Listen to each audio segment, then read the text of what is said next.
Hey everyone, it's Gladius. So now that we were able to get our second Spark of Ingenuity, I thought it'd be a good time to go ahead and go over exactly how we can use those in a craft. I'm going to go through an example using blacksmithing, creating a Primal molten hammer. The ingredients on this are very expensive, take a lot of time to get, so you want to make sure you do it correctly. Go ahead and follow my guide here. Before we get into it, if at the end of the video you decide that this guide was helpful to you in some way, please heroic strike that like button. And if you want to stay up to date with WoW content, please slam the subscribe. All right, let's get into it. So first, Sparks of Ingenuity. Something you should know is that Sparks of Ingenuity, you're going to get one of these every 2 weeks, at least for a while. The first 5 Sparks of Ingenuity are going to be a reward from a quest you're able to do once every 2 weeks. If you're not sure where to do that quest, take a look at my guide here. It talks all about where to get your Spark of Ingenuity from. Next. Primal Chaos. Primal Chaos is going to be a reward from some quests, a random reward from world quests, and can be farmed from end of dungeon bosses on heroic difficulty and mythic. The difference between heroic and mythic, though, is that heroic level bosses are only going to drop 1 Primal Chaos per run. Again, remember, it is the final boss that drops this. Mythic and Mythic Plus bosses, it's going to reward 6 Primal Chaos as a minimum. It can scale up based on the plus key that you're working on. As of the first week of this season, people have found up to 11 Primal Chaos at the end of their run. Again, remember, it is the final boss that drops this. Next, let's talk about optional reagents now. First, you have the option to infuse with power. There's 2 options for this. First, Primal Infusion. Primal Infusion, first of all, can be received as a reward for a Renown 25 quest for each of the factions.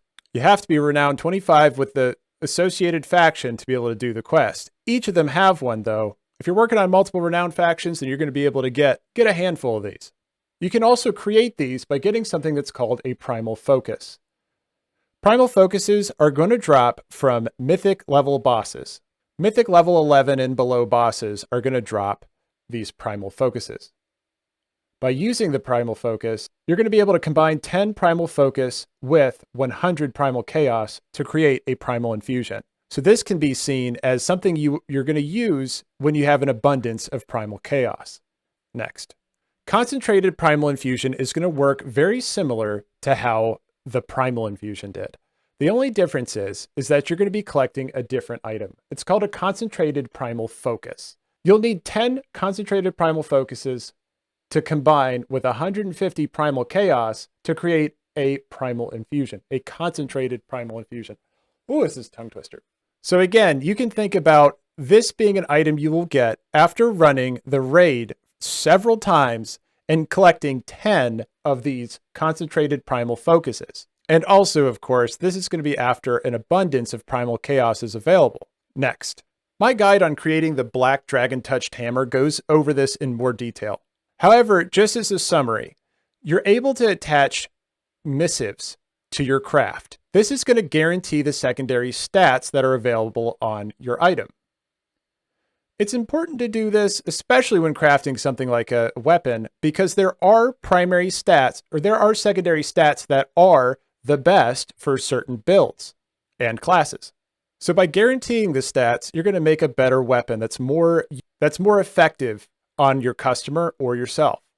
Finally, embellishments can be created by a multitude of professions. Most professions have an embellishment they can create and sell in the auction house. You can either buy it from there or make it yourself. Embellishments have 2 parts to them. First, they add to the recipe difficulty. So this is something that's important for you to look at, because take note of if the recipe difficulty increase lowers the expected quality of your item when you craft it. It's important to check on this because you may be surprised to find that your quality dropped after you equip the embellishment. After equipping all ingredients, make sure you check to see that the expected quality hasn't changed based on the embellishments and reagents added to your craft. Finally, finishing reagents can be created by alchemists and they're available on the auction house. Take a look at which one you want to use. I haven't unlocked this yet, but you also can unlock Illustrious Insight. Illustrious Insight is something you can equip as a final reagent that's going to increase your base skill on the craft.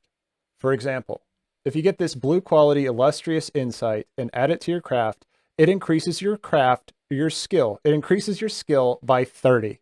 And once again, a reminder, skill is the ultimate driver that determines quality. So by increasing your base skill, you can get closer or exceed the next quality level. You can see a breakdown over here. Each quality level that you jump up, you're adding a certain amount of item levels. All right, everybody. So if this was helpful to you in some way, please heroic strike that like button. And if you want to stay up to date with WoW content, please slam the subscribe. I have more profession guides available. If there's a guide I can make that's going to help some people out, please post a comment down below. Once again, everybody, I appreciate your time today. I'll see you in the next one. Bye, everybody.